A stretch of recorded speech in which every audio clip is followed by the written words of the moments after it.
OM System OM-1 Review. The OM System OM-1 is the first high-end Micro Four Thirds mirrorless camera from OM Digital Solutions, the company that bought the Olympus camera business. It's a rugged, image-stabilized 20MP camera capable of high-speed shooting and offering a range of computational photography modes.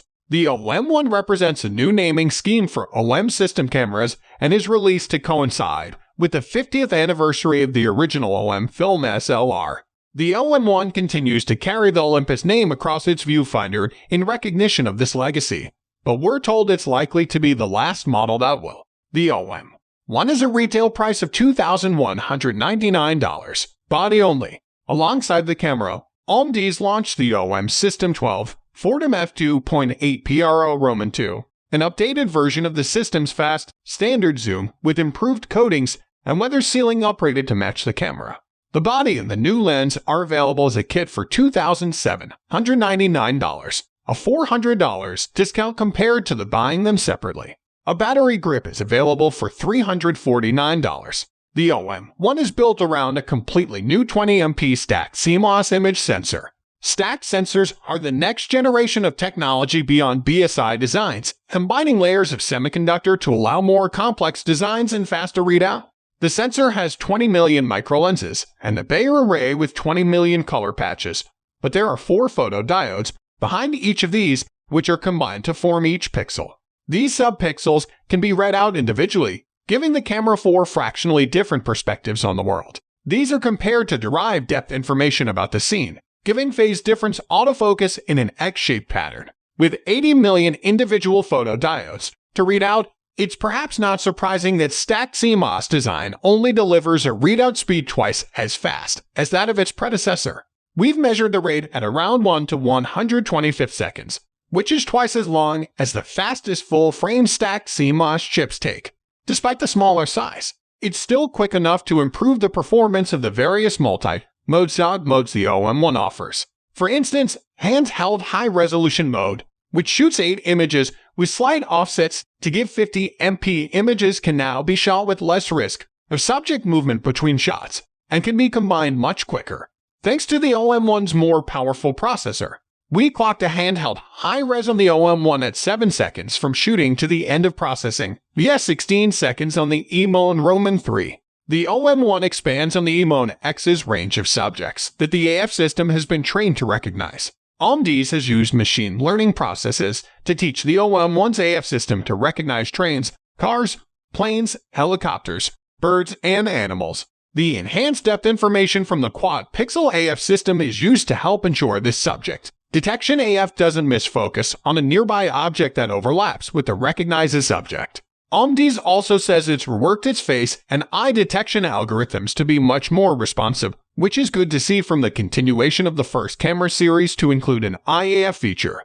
It's worth noting that face or eye detection is a completely separate function from subject detection AF and is locked out if you engage subject detection. Away from these subject-aware modes, OM-D says it's reworked its CAF system so that it's better at judging subject distance for moving subjects. The camera's faster sensor and processor allow it to shoot blackout-free at up to 50 frames per second with full autofocus and auto exposure, including the option to capture RAW files. If you can live with locking AF and AE at the first exposure, the OM-1 will shoot at up to 120 frames per second.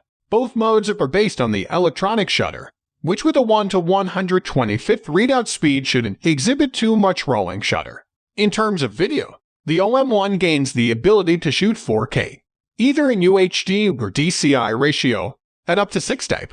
It can shoot for up to 90 minutes on a single battery before the battery is exhausted and for over 2 hours when using an external power source without overheating concerns, OM-D says. In addition to the 8-bit H.264 modes, the OM-1 can also shoot 10-bit footage in the H.265 format. Moving to 10-bit switches the camera across to either OM log mode or hybrid log gamma mode.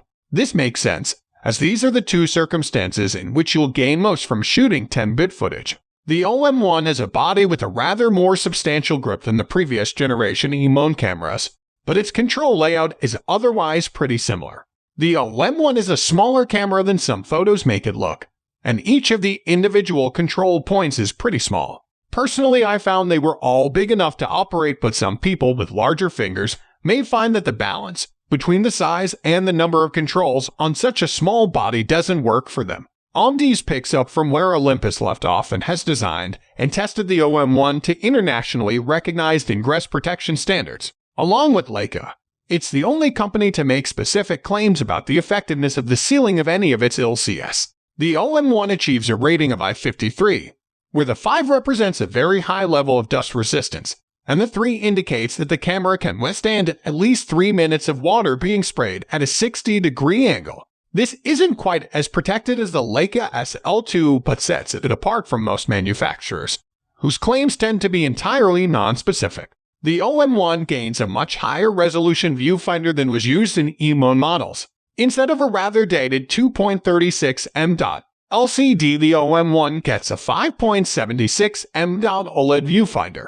And, despite Olympus saying it had stuck with LCD technology for reasons of speed, OM-1 says the new 1600 into 1200 pixel display can refresh at 120 with a delay of just 5 ms. The Super Control panel is still present, which remains one of most efficient ways of seeing and changing camera settings. Tap the function you want to change, spin the dial, and you're done. Sadly, like FN Switch, it's not been updated to reflect the camera's newer capabilities, so there's no way of accessing or selecting the camera subject detection modes, for instance. And if you've switched on subject detection in the menus, the face or eye detection option in the SCP simply doesn't work when you try to click on it.